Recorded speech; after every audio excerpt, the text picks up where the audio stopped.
Virtually every map published from Joseph Smith's time until today has contained a very serious flaw. And that is that these correlations show the associated Nephite cities of Ammonihah, Noah, and Sidon, or cities and lands of Noah and Sidon, west of the river Sidon. Here's one such example. You notice in red highlight, that's where they place these various cities that we're talking about. Here's another example, again in red highlight. That's where they place the cities, west of the river. Here's another example, and again, the river and then west are these three cities that we've mentioned. This is the famous one from John Sorensen. There's the river and these particular associated lands west. Okay, this is an interesting one from Keister down in South America, but again, he has these cities west of the river. This is the famous one that's been all over the church educational system. Dan Ludlow was mainly responsible for the content on here, and again, he's following this same pattern. This one happens to come from Joe Allen, same idea.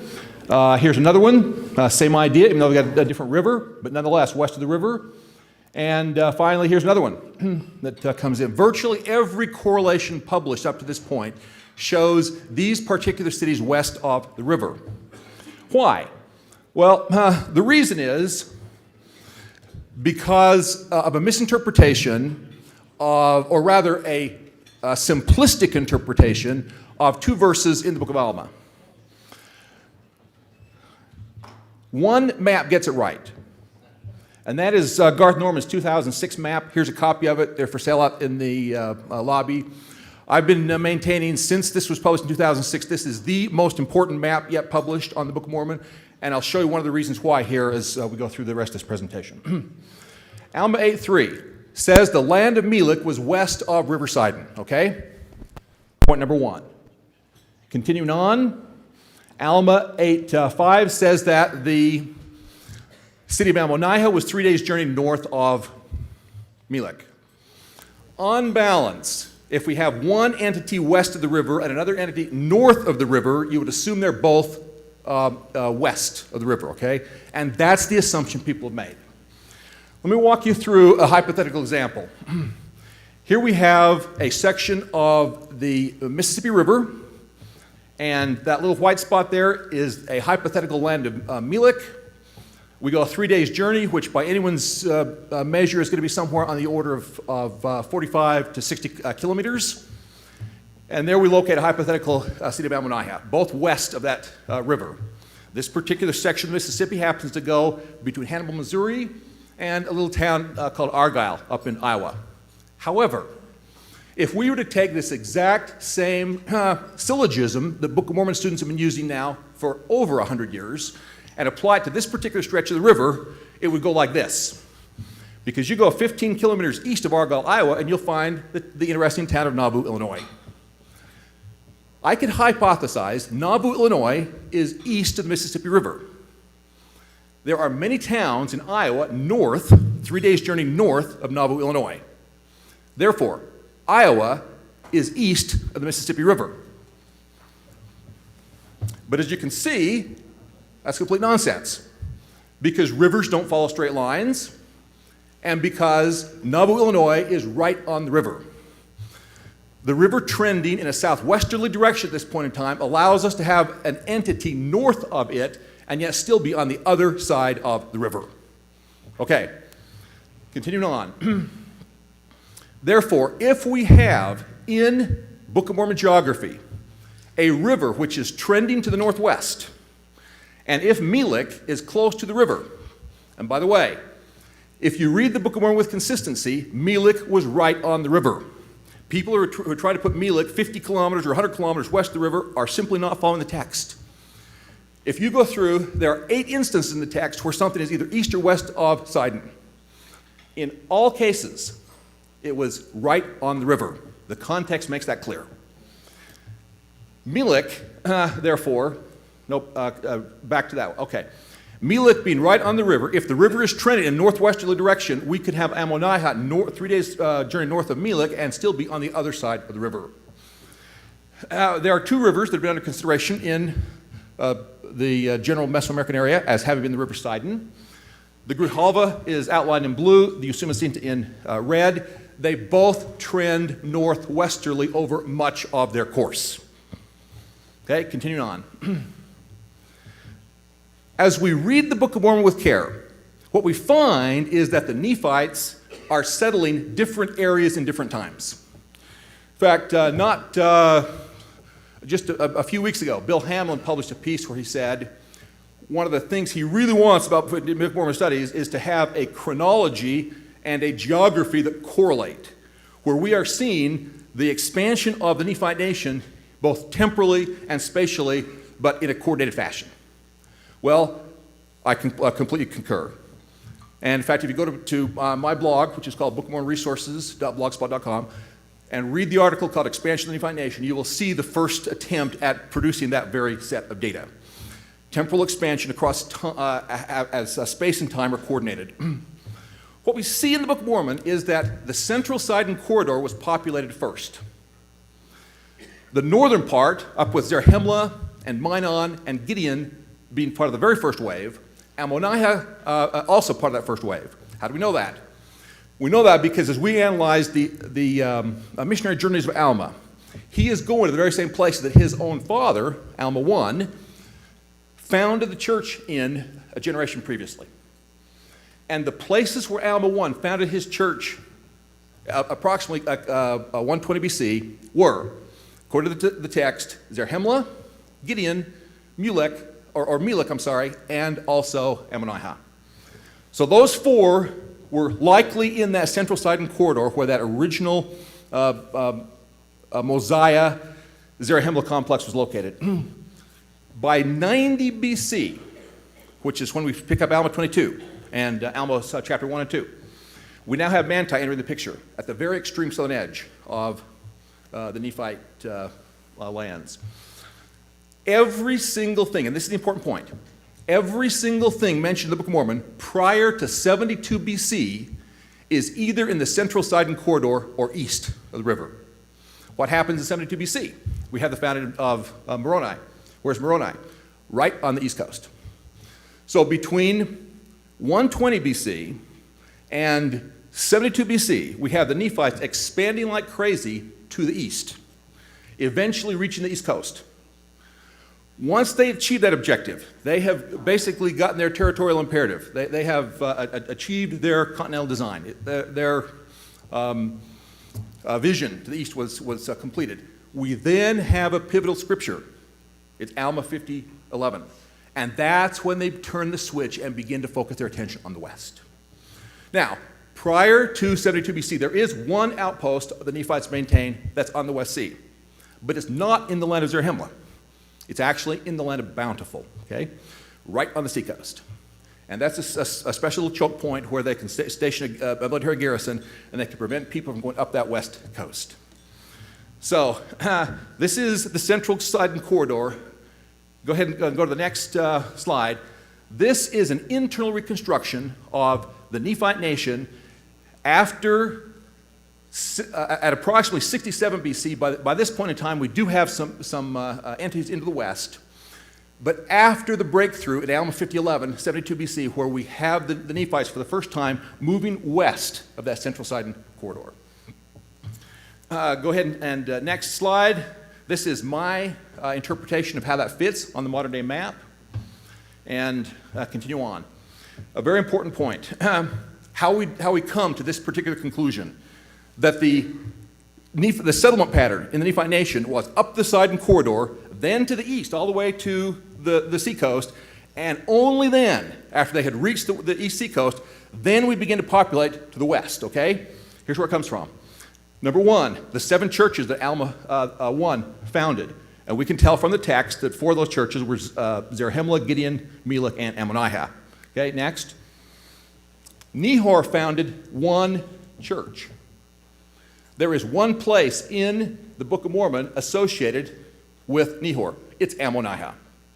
No question, if you read the text, Nehor's church was in Ammonihah. We read in the first chapter of Alma, where was Nehor going when he encountered Gideon? He was going to preach to his followers. Where were they located? They were located in Ammonihah. Nehor was headed towards Ammonihah when he encountered and slew Gideon in the land of Gideon. Where was Gideon? East of the river. Okay? Consequently, Nehor was traveling through Gideon to Ammonihah to preach to his followers when he met and slew the aged Gideon. Therefore, Gideon being east of the river, Ammonihah being beyond Gideon. Okay, next. Nehor had a successor who was even more nefarious, Amaleki. By the way, highly recommend Royal Skousen's critical text right here, because in this we learn that the Amalekites are actually the Amalekites. This guy Amaleki is all over the map. In fact, I've got an article on my blog called Peripatetic Amaleki to explain how all this fits together. Nehor's successor Amaleki takes over for him where? In Ammonihah. He raises an army, he secedes from the Nephite republic, and he then comes at the people. Where does he come from? From the east. Where did he engage the Nephites? Hilamnihu, east of Sidon. Okay, continue. By 90 BC, the Nephites had populated the central Sidon corridor, and they had begun to move towards the east. We see that in Alma 22, very clear. Okay, continue. By 90 BC, we've got there's the reference for the fact that they're pushing the Lamanites towards that east coast. Okay, continue. We then are told by Mormon the precise point in time, because we have a parallel passage to Alma 22 and Alma 50. But Alma 50 is quite a bit different, because we're now 18 years further down the chronology. In Alma 50:11, that's the point at which Mormon says, we now began to clear out the west. So I basically indicate to you, from now on, use chronology in addition to geography to show temporal space and time simultaneously, and the Book of Mormon becomes much, much clearer. And I personally am thrilled that Google Earth is now part of the mix, because with it we can measure with precision. The Book of Mormon says up, we calculate vertical rise. If the Book of Mormon says down, we calculate the vertical drop. If it says over, we look for something that they're having to cross over to get there. And it's all, in fact, there's a model you can download right now. It's been downloaded almost 1,000 times as of right now. Go to my blog. It's called bookofmormonresources.blogspot.com, and look for the article called Book of Mormon Model, and download the entire model here on Google Earth. Have all the fun you can stand. Okay, next PowerPoint presentation, I'm going to bring up John W. Welch, Jack Welch.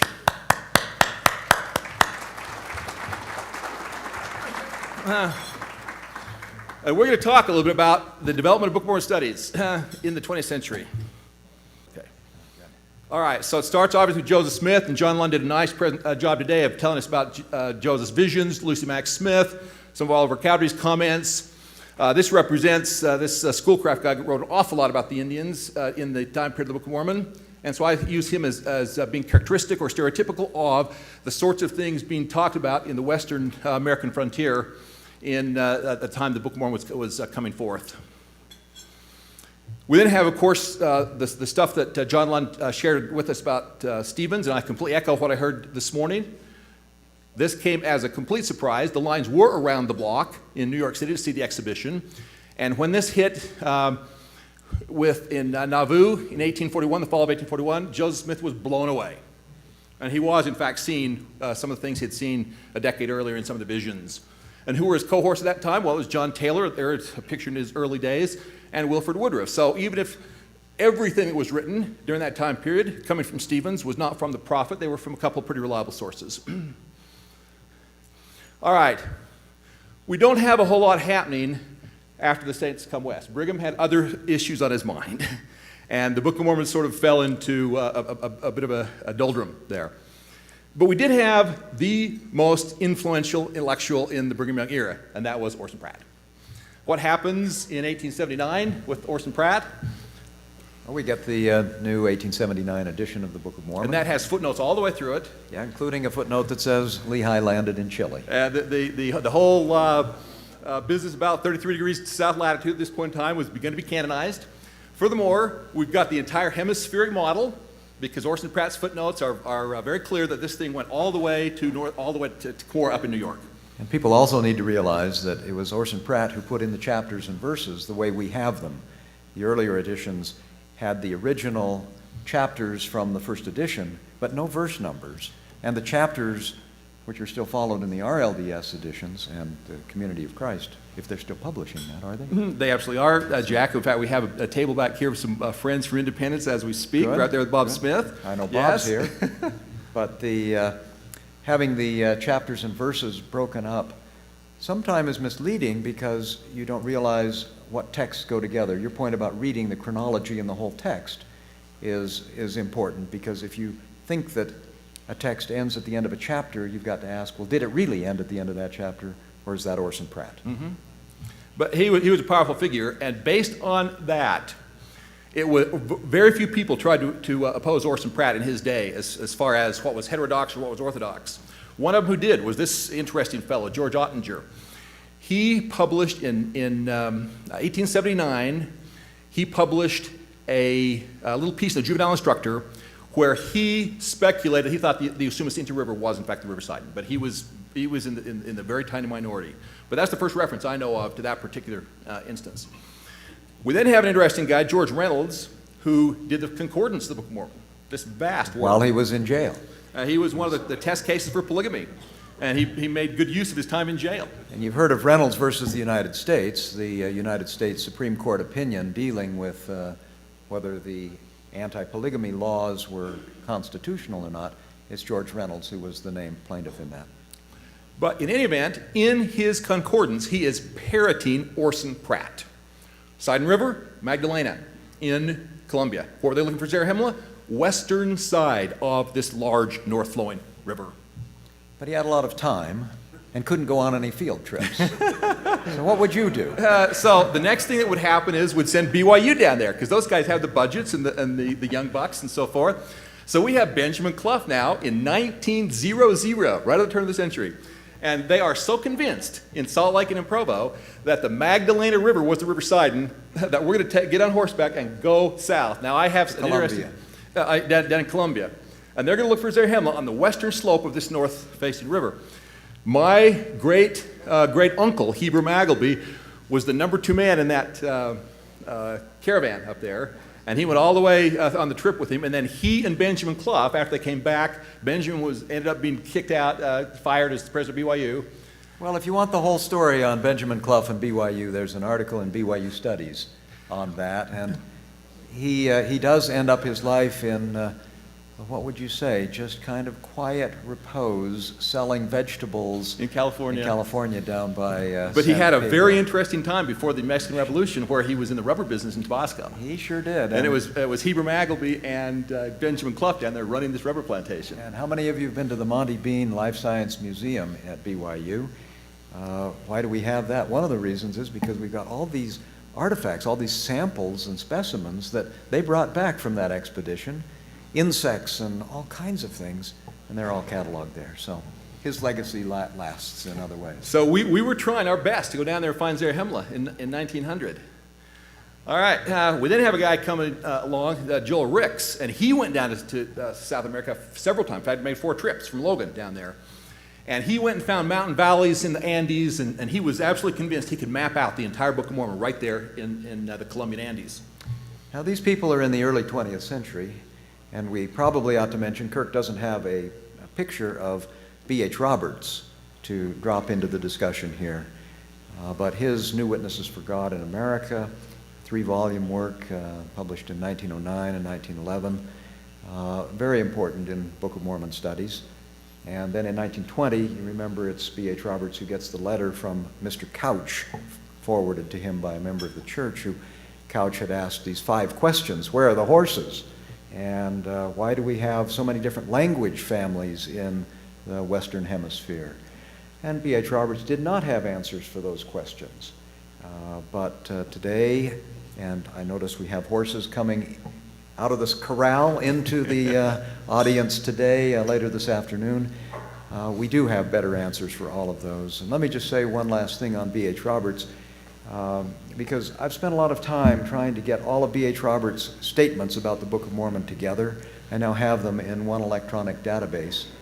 And, people worry about, well, did B.H. Roberts fall off the wagon somehow? Were these problems that he couldn't answer so troubling to him that he somehow suffered with an impaired testimony? I don't believe that for a minute.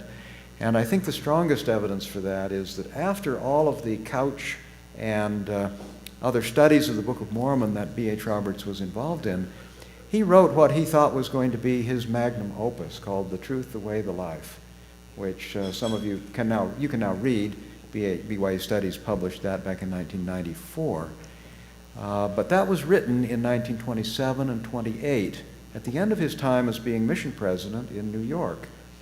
And if he had any problems with the Book of Mormon in 1921, 22, he would not have said what he says about the Book of Mormon in The Truth, the Way, the Life. And so that's a more complicated argument that goes along with that. But B.H. Roberts, he and I think the First Presidency, wasn't it in 1928 that the First Presidency finally said regarding all of this Mesoamerican geography in the Book of Mormon, we are not going to take a position on the church as an official statement. President Lund in the First Presidency says... No, that was based on a committee that James J. Talmage chaired in 21. That's right. And they finally said, we are going to leave it to the archaeologists, the scientists. Let's find out more about what really happened.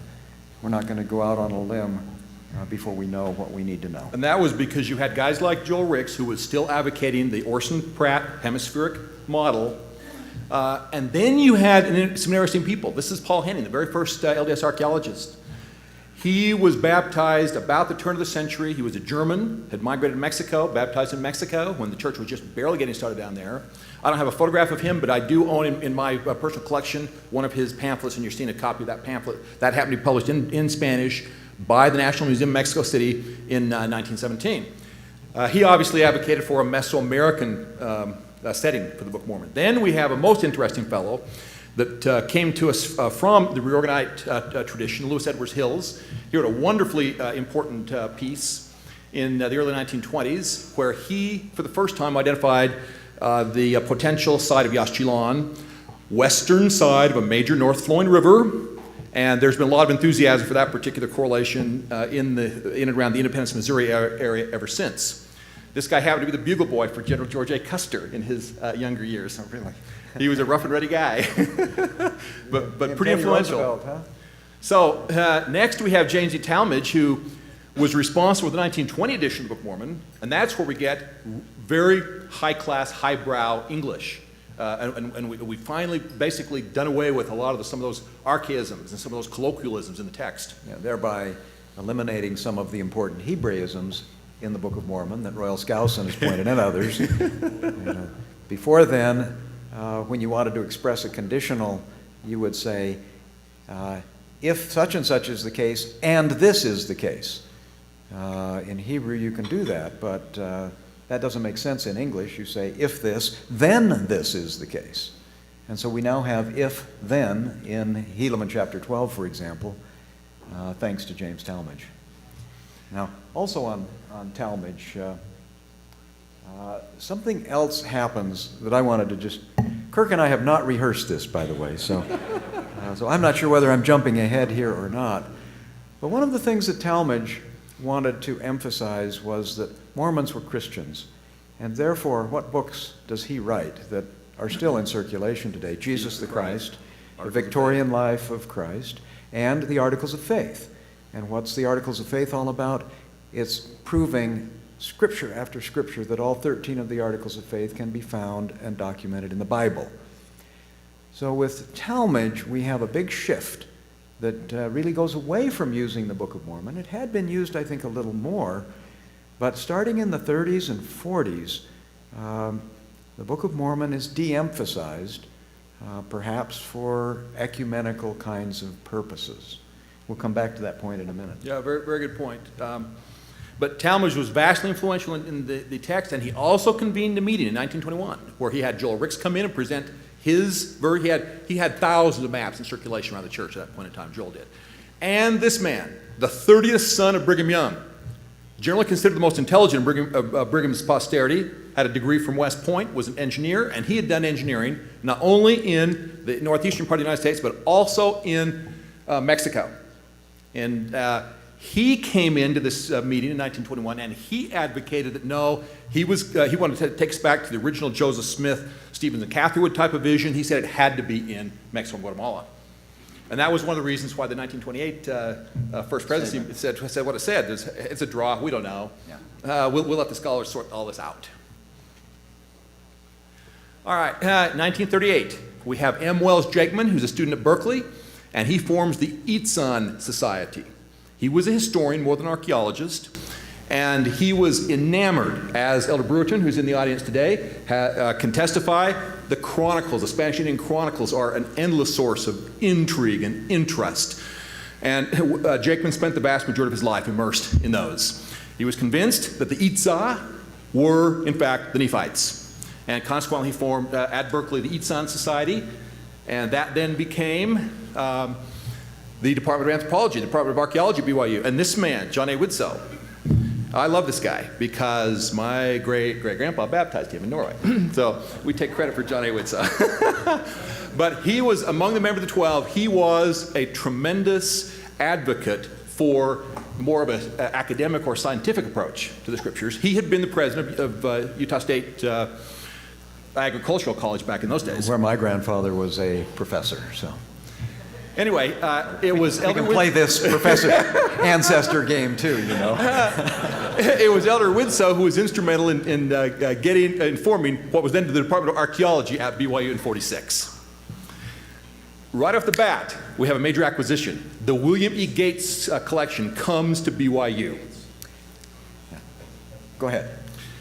This was a collection primarily of manuscripts. Lots of codices, lots of things like we had on here display here today.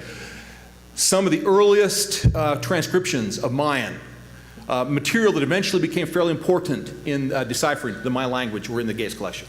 I didn't know if you were going to leave Utah State that quickly. Are you going to come back to Milton R. Hunter? Oh, yes. Okay. But I have a connection to Milton R. Hunter. Do you have a connection to Milton R. Hunter? I'll think of one. All right. Actually, I do. He taught Institute up at Utah State, and my father was in one of his classes. My father's never recovered from that. It was in 1947 that under Jakeman's tutelage, the very first symposium on the archaeology of the scriptures began to be held, and that was held for 40 years in Provo. The last one was in 1987. So what we're doing today is a successor to that same kind of an enterprise. We also had an organization put together called the University Archaeological Society in 1949, and it lasted till '67. It then morphed into the Society for Early Historic Archaeology, SEHA, and that lasted until 1988. So we had the beginnings of newsletters and proceedings and so forth. And Ross Christensen and Welch Jakeman were the two lights behind that. What you see in the photograph up there is are two bound volumes that have all of the UAS newsletters and the SEHA newsletters combined, approximately 200 issues. A lot of interesting stuff in there, especially if you're interested in historical stuff. Now, Welch Jakeman had a very favorite site. It was called Agua Catal, which is near Ciudad Carmen on the Laguna de Terminos in western Campeche. He thought that was bountiful. We then have the beginnings of modern Book of Mormon research with Hugh Nibley, who comes to BYU campus. And it didn't take him very long after he got up here to publish what became the very first of the most important series of books on the Book of Mormon, Lehi in the Desert and the World of the Jaredites, 52.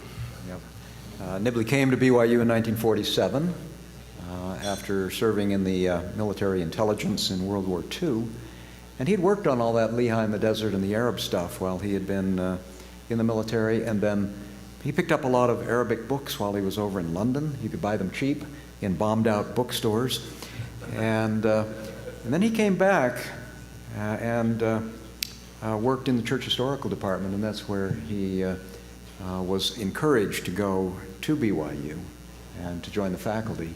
A lot of interesting stories about how he got there, but you can read all about that in the biography, A Consecrated Life. Just so you know, Jack Welch was the general editor for the collected works of Hugh Nibley's series. He spoke at his funeral. This man is about as well connected to the Nibley legacy as anyone currently living. Well, let me say something about Nibley before we go on, because, you know, Wells Jakeman and Hugh Nibley and Sidney Sperry, I assume you're going to mention Sperry here in a minute. No? No, I wasn't planning on it. Well, okay. I was focused more on the New World connection. Right, but with Nibley, you see, we start going into textual and historical analysis, and Sperry and his protege, Dan Ludlow, are interested in the Hebrew origins of the Book of Mormon and the biblical connections. But what happened, I came to BYU in 1964 as a freshman. I walked into this battlefield, and I had no idea what was going on. But you had Jakeman, you had Nibley, you had Sperry, and these three great, brilliant people couldn't stand each other. I mean, I think that's a fair statement. They rarely talked to each other, and when they did, it wasn't very pleasant. And why? I don't know, except that they had their tools, and they thought that the way to get to the truth of the Book of Mormon was through one particular lens. And I think while they contributed amazing things by looking at what they did the way they did, it wasn't until later in the 70s and so on that we begin to get enough people who are going out and doing things in all kinds of anthropological, archaeological, textual, historical, linguistic, every discipline in the academy now has been engaged in doing things with the Book of Mormon. And I think this triumvirate, in a way, showed us that all of these different approaches each has value, even though they didn't get together. But I think that's an important part of our historical development here with Book of Mormon studies. That's why the Farms logo eventually had was supposed it was trying to encapsulate that in one graphical image of these various disciplines together. Now, a very interesting figure comes on the scene, Thomas Stewart Ferguson. 1952, he organizes in California the New World Archaeological Foundation. And it has in it some of the leading bright lights. Alfred Kidder was involved, and some of the very best people from the Carnegie Institution, and people that went on, like William Sanders, went on to have a tremendous career at Pennsylvania and so forth. He wants to go prove the Book of Mormon. No, go ahead. And he's an attorney, and he has a little bit of money. Not a lot, but a little. And he immediately begins to go hit up David O. McKay for lots of money. Well, why? 1952. What had just happened in 1952? We finally had Nibley's Lehi in the Desert. It was finally clear that there really was something going on here. And in 1957, how many of you remember the High Priest's Manual in 1957? That little orange paperback? That's going to be the approach to the Book of Mormon, again, by Hugh Nibley. So the 50s, we've got things, we've got things really starting to happen. Now, 1953, the very first expedition under the auspices of this new NWAF into, actually it was in Tabasco. Where did they go? Huimanguillo, Tabasco, western side of a major north-facing river in the coastal plain. That's where they were looking for Zarahemla in 1953. Pedro Armias, who went on to have a sterling career as a Mexican anthropologist. He actually came from Spain originally, but he spent most of his career in Mexico. He led that particular group. This is where they were. Huimanguillo shows up on there. It's too dark for anybody to be able to see it, but that blue is the Grijalva River as it flowed in Book of Mormon. Very important point. The 1953 expedition found virtually no evidence of pre-classic civilization along the western slope of the lower Grijalva. Virtually none. Why was that? Because the river had changed course. I've spent a great deal of time with hydrologists in Tabasco. We heard earlier today that Tabasco, at certain points in time, is subject to incredible severe inundation, flooding. It's all one big giant river delta.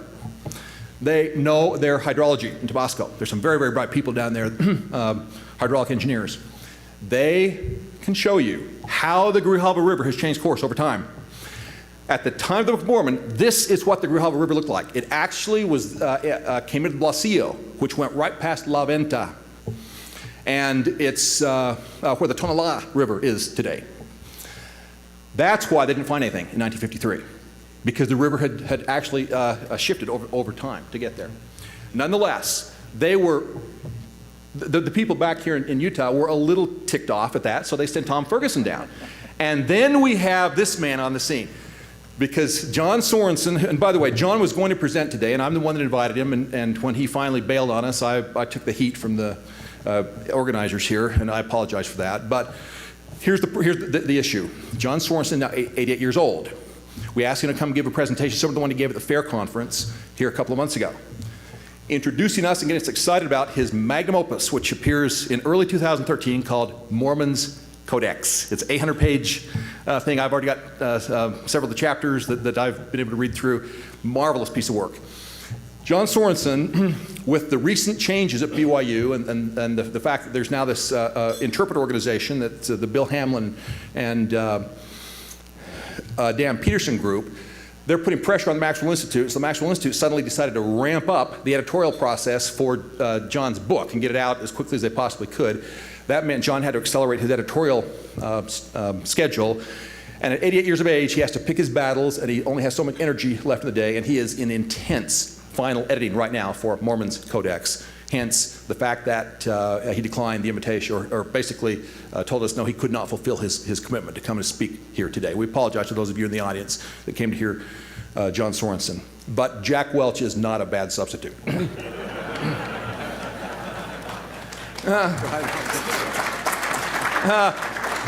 Although I keep trying to bring Jack back to the New World side of things a little more. But John was on that trip. He was one of the excavators in 1953. And what did they do when Tom Ferguson came down and they had to report, Tom, we take all your money, and we sat here and dug basically for 25 kilometers up and down the western bank of the Grijalva around Huimangil. We found practically no chicken pottery whatsoever. Don't have much to report in the way of pre-classic remains here. So John and Tom Ferguson hop in a Jeep and spend 2 eventful weeks, and they go up to the upper Grijalva. And they go up into the Grijalva Basin. And they go up near the ruins that today we know as Santa Rosa, which is actually underwater today by the big dam that's there. But they hit the mother lode. They see pre-classic remains everywhere. There are literally dozens of sites that showed significant occupations in Book of Mormon times. That so colored John Sorensen's view that to this day, that legacy remains with us. And that's why many of the maps today read the way they do. And why many of the correlations today are the way they are. Because this is the effect of the enthusiasm that these two brethren had as they began to encounter Book of Mormon time period remains in that particular part of the world. And I'm jumping ahead quite a ways, but I just want to pay tribute to John, and I'm glad to be here if it helps him to be able to get his book done, because that's going to be something we're all going to want to read. And you know, we'll talk about farms in a couple minutes, I'm sure, but you do need to know that in 1979, a very important event in the history of Book of Mormon scholarship happened, and that's when Kirk Magleby and John Sorensen and I got on the phone together. And John has been a great blessing in my life and in all of our lives. And hey, I remember that bus trip we took, Farms Bus, where Joe Allen took us. 1983, the Farms tour. We have some folks here that are on that tour. That's right. There may never be another Book of Mormon tour quite like it. Okay. Here John Sorensen and Jack Welch both speak in the evenings. Well, and on the bus every minute of the day. That was a fabulous trip. So. Anyway, love John Sorensen. Okay, what also happened in 1953? Stela 5 hits the LDS consciousness.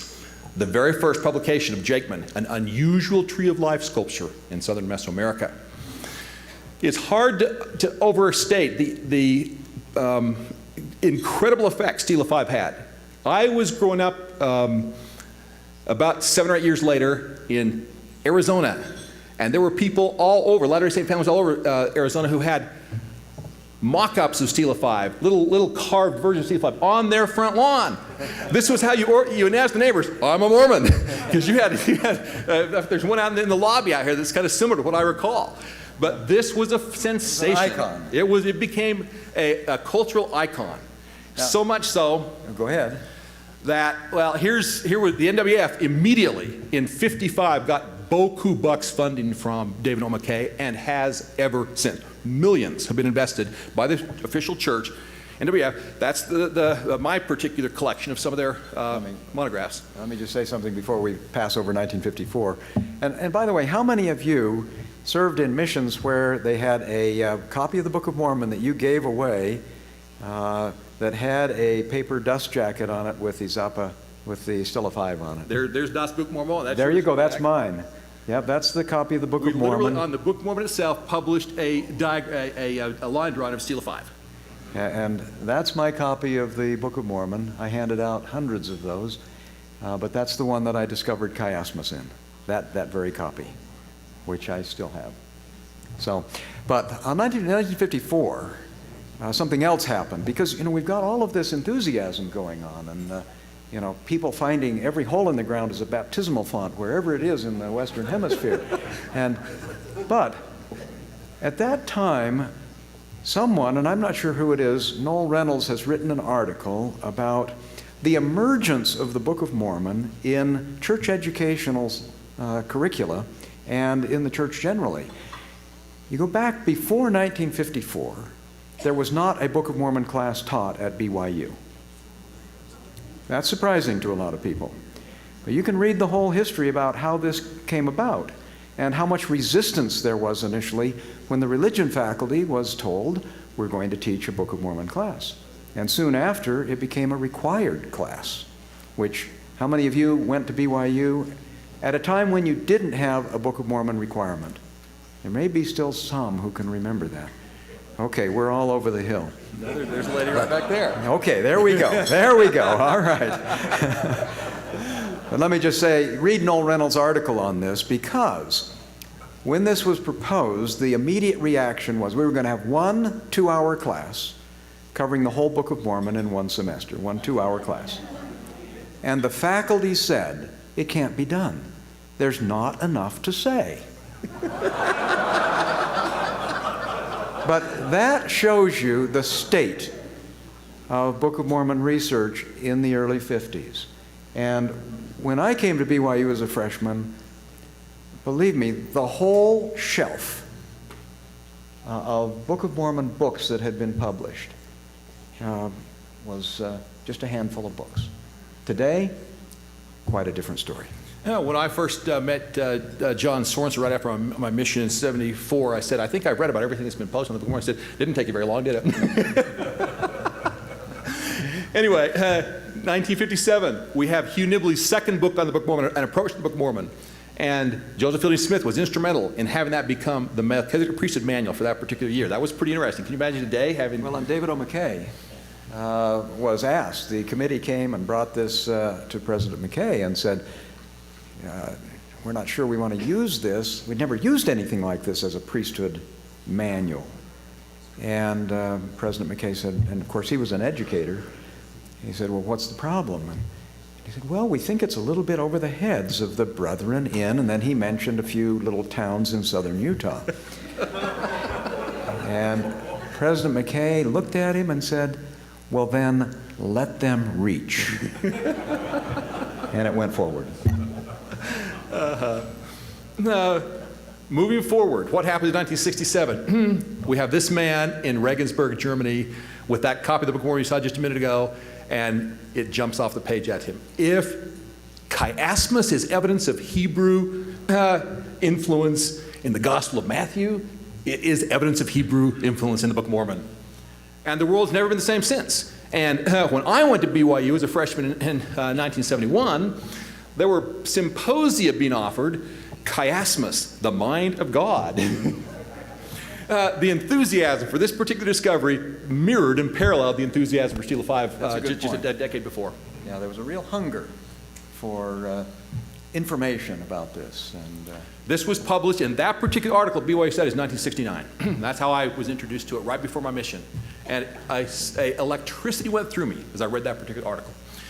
Jack has a file of people's reactions to when they very first found out about chiasmus. And if any of you want to write that up and give them to Jack, he'll be appreciative. yeah, well, let me say something just quickly about that. How many of you can remember where you were, who told you, and what your reaction was the first time you heard about chiasmus or saw an example of it. Even though it was probably a long time ago, right? That's one of those things that we remember. If you would like to send me an email or just get it to Kirk or so on, I think this is an important spiritual and cultural part of our history that a generation from now will be forgotten if we don't record what it was like to learn these kinds of things and what impact it had on you. Please send them in, and I'd love to have that. 1973, we have this man appear on the scene, Garth Norman. That's when his album of sculpture appeared. And by the way, you saw a little bit here a minute ago about that 3D rendering of Stela 5. The Clark Moreno drawings of Stela 5 that came out in the latter part of about 1998 time frame that were intended to discredit Stela 5, radically reinterpret that particular monument. Don't worry about it. You haven't seen the end of that particular thing yet. There's a lot still forthcoming about that particular monument. Okay, Milton R. Hunter. I served my mission in Peru. And I was blessed with companions who allowed me to go every P-Day and then would selectively go proselyte, and would go search out university professors that were anthropologists, and we began to become somewhat of antiquarians. I wrote a letter to Milton R. Hunter. He had been called in this era in the 50s of all this enthusiasm for things Book of Mormon. He'd been called by David O. McKay to be the point man among the brethren on the Book of Mormon. And that's why you actually saw a picture of he and his wife in the little blue missionary copy of the Book of Mormon, because they were taking travels around and checking out Pachacamac and outside of Lima. He was basically a tourist with a camera. And whatever looked like it was a white Indian or whatever looked like something that had some sort of remote connection, Milton R. Hunter was going to get excited about that. I wrote him a letter in 1974 as I was about 18 months from my mission and said, here's some of the interesting things we found out here in Peru. And he wrote back and he said this. He said, I am so disappointed at what NWF has not found in 20 years of digging in Mexico that I may be ready to entertain a new correlation. So it wasn't just Tom Ferguson and it wasn't just Dee Green and some of the others who became disillusioned about the intersection between real dirt archaeology and their fantasized notions of what the Book of Mormon should look like. But even this man had begun to have his doubts, and he was extraordinarily anxious, so anxious that he made it possible for me to stay down several more months and just be a researcher at the end of my mission before I came home from Peru. Where you found a lot of bearded figurines. Oh, that's where my interest in beards began. That was my first contribution when we started farms. All right, then I came home from BYU and began to be the research assistant of this man, Paul Chessman, and of all my heavens, what an interesting experience that was. Every wacko, forgery, nonsensical thing you can imagine ended up coming through this man's office before we were finished. I'll tell you about one. There was a mission president in England who had a guy that came to him that had the brass plates. So he got really excited. And he let Salt Lake know, there's some folks here that have found the brass plates. They came from Peru. They had an uncle back in the 1800s who went on an expedition to Peru. He found the brass plates. They're now in England. I've seen them. Well, short story, all of the ecclesiastical leaders in the church were going by, are they asking for money? And the answer was no at that point in time. And consequently, they thought they were genuine. And so we hosted them, and they came up and they met Spencer Kimball, and they came down and met with us in Paul Chessman's office, and I became the custodian of the brass plates. I took them over to Geneva Steel, to my buddy Herschel Pedersen, and had him run through the metallurgical lab, and we came back that they were actually manufactured in England itself in probably within about the last 25 years because of the alloys that were in there. Anyway, this was just one example of an elaborate forgery, and we dealt with all kinds of that kind of nonsensical stuff. This was the era, the atmosphere, when something very important happened. This is Jack's brother-in-law, 1979, an attorney, Southern California. He currently runs the Utah World Trade Center, and what happened in 79?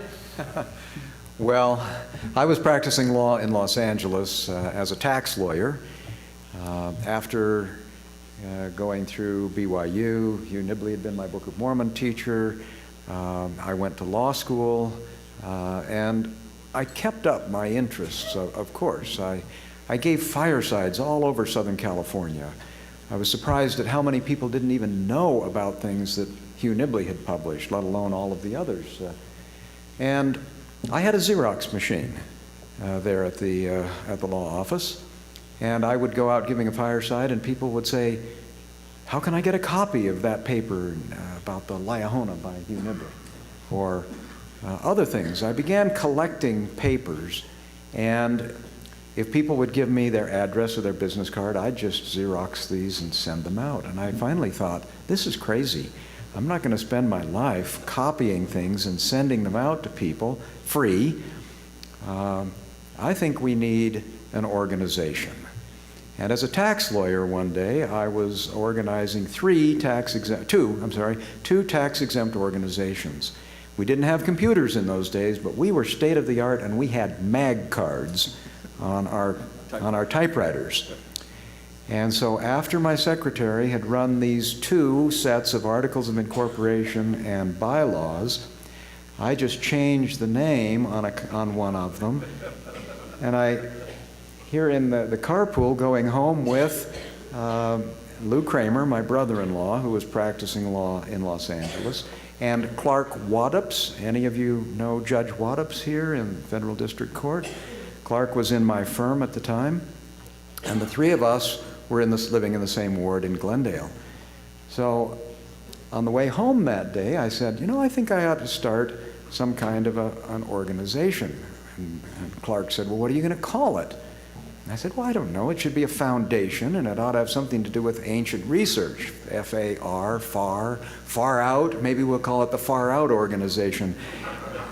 And I said, no, it's got to have something to do with Mormon. This is really a Mormon-centered thing. This is not just about gee whiz dirt archaeology. We want this organization to also deal with religion, with theology, with the history of doctrine, with words, with literature. It's our Mormon culture, F-A-R-M, farm. And it's Mormon studies. And out came farms. And I said, well, we'll call it farms. How about that? And Lou and Clark just broke out in laughter. And we said, well, we'll keep looking for another name. And we talked about different names all the way home. But we kept calling it farms from that minute. And, Madison Avenue is right. It doesn't matter what your name is as long as people spell it right and remember it. And that's how farms got its name. And there was a meeting held in 1980 in the home of this man, Delbert Palmer in Provo. And that was the first time that John and Jack and I met each other in person. And it was shortly thereafter that Jack accepted the invitation to go be on the faculty of the BOA Law School. And then Farms moved to Provo. We had the centennial edition of the Book of Mormon come out in 1980 from Deseret Book. And we had Elder Bruce R. McConkie, who supervised the 1981 translate or edition of the scriptures that we still use today. But this was the Farms logo, and we began operation in 1981 after Jack moved up to Provo. And one of the first things we did was put together a little slideshow called The Lands of the Book of Mormon. Great. I wrote the script. John Sorensen edited the script. And in there it said, the River Sidon is probably the Grijalva River, or it may be the Usumacinta River. And that was essentially where we stood in 1981. And that way we sold thousands of those things around the church, because it was really rather graphic, a depiction of what Mesoamerica was like. A lot of pictures. It was state of the art at the time. We had a newsletter called The Insights. And we, in 1984, began publishing updates. 1984. And those updates were monthly executive reports on some new discovery that had been made. And we eventually collected all of those updates. We're not going to get through all of this, Kirk. I thought we were finished. Well, they're the updates, right? I just want to get the updates there, Jack. Good. And yes, they are published in these books, and they're on the Maxwell Institute website. But that was one of the dynamic things that we did. Every month, we mailed out just a one-page letter. Bob Smith will remember how hard it was to squeeze all of that, because my rule was 1 page. Had to be on one side of one piece of paper. Why? Because it cost more money to copy on both sides. We didn't have any money, so And Bob Smith did the very first critical text. Yep. In there. 1984. 84, second edition, 87. And of course, that's laid the foundation to what we have today with World Scouts. And well, we're out of time. Brothers and sisters, the Book of Mormon is true. I bear my testimony from an academic perspective, from a textual perspective, and from a spiritual perspective. This book is true. And Kirk, what a wonderful privilege it's been. Kirk and I have worked together now for, 32 years, huh?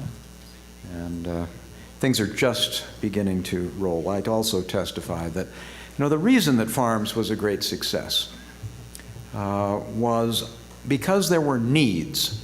We did not create those needs, but we found ways to meet those needs. And those needs still exist today. Those needs are, we need to be able to coordinate research, to talk with each other, to mobilize teams of people, to be able to accomplish the breadth of things that need to be said and researched and done. This Book of Mormon is amazingly complicated and at the same time profoundly simple. It's a miracle that it can be both. To be able to plumb the depths of this book, we need to be better organized, and we need people from all sides working on it. That was the Farms model. Bring everyone in with competence. Enthusiasm alone isn't enough. Need number 2 was we needed to be able to get things out inexpensively to all the world. And what Kirk is doing now with the web, what we were doing with our little single-page pieces of paper copying and sending out 200 copies each month wasn't a drop in the bucket.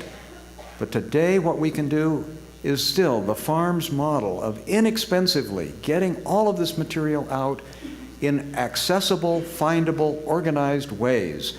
Right now the web is chaotic. People can't find what they're looking for because the Google search engines won't give them the answers to the questions that they want. We need to do a better job of organizing all that's been done so that people can find and effectively get what they want. Farms was doing that, and that need will continue and is going on. Farms maybe doesn't exist in the way that it used to, but all of these functions are still going on. And if you're interested in promoting or supporting any of those functions, just find the people who are doing it. I don't believe in raising money, and that was the third thing we needed to do, was get some money to be able to make things like this happen. But I don't believe in raising money for overhead or for an endowment. The money that we raised was project money.